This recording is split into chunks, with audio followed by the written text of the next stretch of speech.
Hi, I'm Daniel Johnson. I'm a writer and director from East London. Today I'm talking to Constant Casting, giving a little bit of advice about how to make showreels from scratch and what to do and what not to do. Okay, top 10 tips for getting an acting showreel from scratch.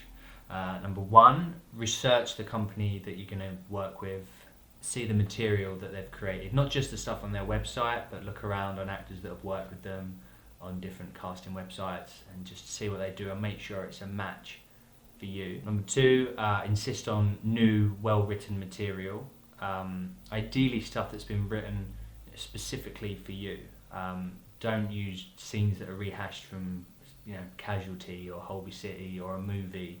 I don't think casting directors really want to see that. They want to see you in unique material. Number three is don't overdo like genre material. I don't think it's necessarily for a reel. You want to see you running around in an action film or a big horror thing. Like, just focus on natural conflict, like natural interesting conversations and a bit of conflict that enables the person watching to get a sense of who you are.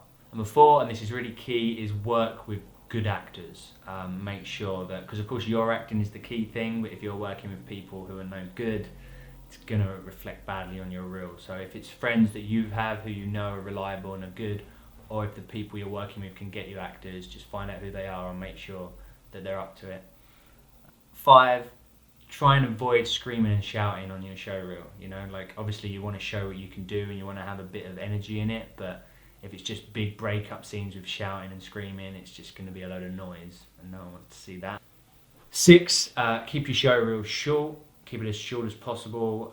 Just have the good acting in it and then get it finished. Number seven, don't keep bad material just because you filmed it. So if you've filmed a bunch of scenes and one of them isn't working out, just don't have it on your show reel. You want your reel to be your best material. So don't do that thing some actors do where the end of their reel is the worst because they've kept their bad scenes for last. So I think it's important to just have only the good stuff.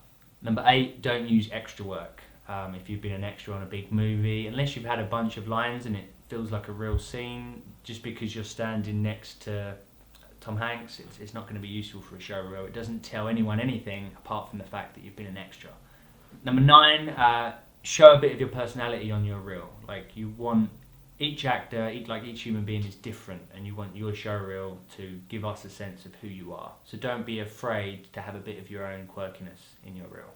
And number 10 is just do it. Just get out there and do your show reel. Don't delay, don't wait. I mean, obviously, if you feel like you need a little bit more training, then perhaps you do, but people have this way of just putting it off till next week, next month, next year. And the key thing about a show reel is you're going to get more work when you have one. People are going to get a sense of who you are.